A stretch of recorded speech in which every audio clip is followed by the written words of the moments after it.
বসন্তের আগমনে ফুটে ওঠে প্রকৃতির প্রতিটি কণা, এমনকি পশু পাখিরাও আনন্দে ভরে ওঠে এ সময়ে। সনাতন ধর্মাবলম্বীদের অন্যতম বৃহৎ ধর্মীয় উৎসব সরস্বতী পূজা উপলক্ষে বাংলাদেশের প্রতিমা তৈরিতে ব্যস্ত প্রতিমা শিল্পীরা। শাস্ত্রমতে প্রতি বছর মাঘ মাসের শুক্লপক্ষের পঞ্চমী তিথিতে শ্বেত শুভ্র কল্যাণময়ী সরস্বতী দেবীর পূজা করা হয়। তিথিটি শ্রী পঞ্চমী বা বসন্ত পঞ্চমী নামেও পরিচিত।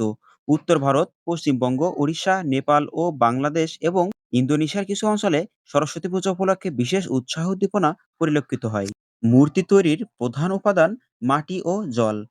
প্রতিমা নির্মাণ কাজে যে সকল উপকরণগুলো প্রয়োজনীয় সেগুলো হলো জলধারা বা পারল, পাট বা প্লাস্টিকের বস্তা, সুতো, পাট তন্তু, খড়, কাঠ ও বাঁশের টুকরো, সুতি জাতীয় কাপড়ের টুকরো, রং, খড়িমাটি, আঠা ও পিনকাঠি। এছাড়া আরো অনেক দ্রব্যাদি লেগে থাকে। প্রতিমা তৈরির দরকারি যন্ত্রপাতি হলো কোদাল, চান্নি বা চালনি, হাতুড়ি, করাত, আগর, দা, কুরশি, কেলাই বা চারা, কাশি, বিভিন্ন আকারের ছাঁচ।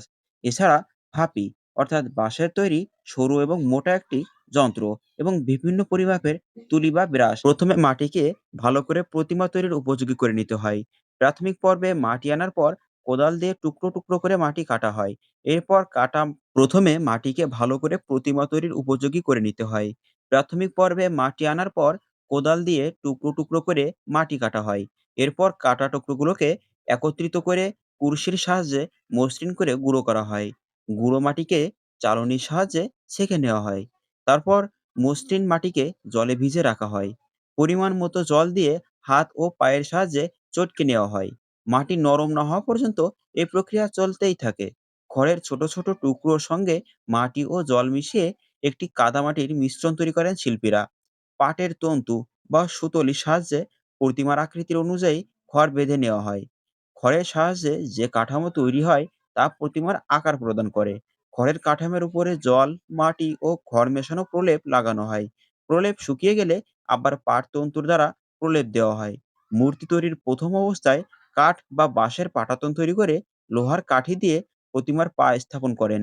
এরপর বাঁশ বা কাঠের দণ্ডকে খড়ের সাহায্যে পেঁচানোর পর প্রতিমার আকৃতি অনুযায়ী প্রতিমার পা তৈরি করা হয়। পা তৈরির পর শুরু হয় দেহ তৈরির কাজ। প্রতিমার মুখ তৈরি করা হয় কালো মাটি দিয়ে। এ মাটিকে শিল্পীর ভাষায় বলা হয় কুমার মাটি। এছাড়াও মুখ তৈরি করতে আলুয়া মাটিও ব্যবহার করা হয়। বর্তমানে শিল্পীরা ডাইস বা ছাঁচের সাহায্যে প্রতিমার মুখ তৈরি করেন। পাটতন্তু ও কুমার মাটি মিশিয়ে তৈরি করা হয় প্রতিমার আঙুল।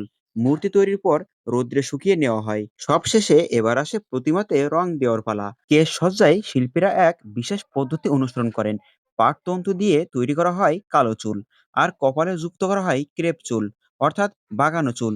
রংহীন পাটতন্তুকে সাদা চুল হিসেবে ব্যবহার করা যায়। শিল্পীরা নানা ধরনের রং ব্যবহার করেন প্রতিমার রূপসজ্জায়। আগে প্রাকৃতিক রং ব্যবহার করা হতো, বর্তমানে কেমিক্যাল রং ব্যবহার করা হচ্ছে। পূর্বে সুতির ন্যাকড়া, পায়রের পালক ও সরু কাঠিকে রং করার কাজে ব্যবহার করা হতো। এখন নানা সাইজের তুলি বা ব্রাশ ব্যবহার করা হয়। সবশেষে করা হয় প্রতিমার অঙ্গ সজ্জার কাজ। এইভাবে মৃন্ময়ী প্রতিমা ধীরে ধীরে চিন্ময় রূপ ধারণ করে। ভিডিওটি এই পর্যন্তই। ভিডিওটি দেখার জন্য আপনাদেরকে অসংখ্য ধন্যবাদ।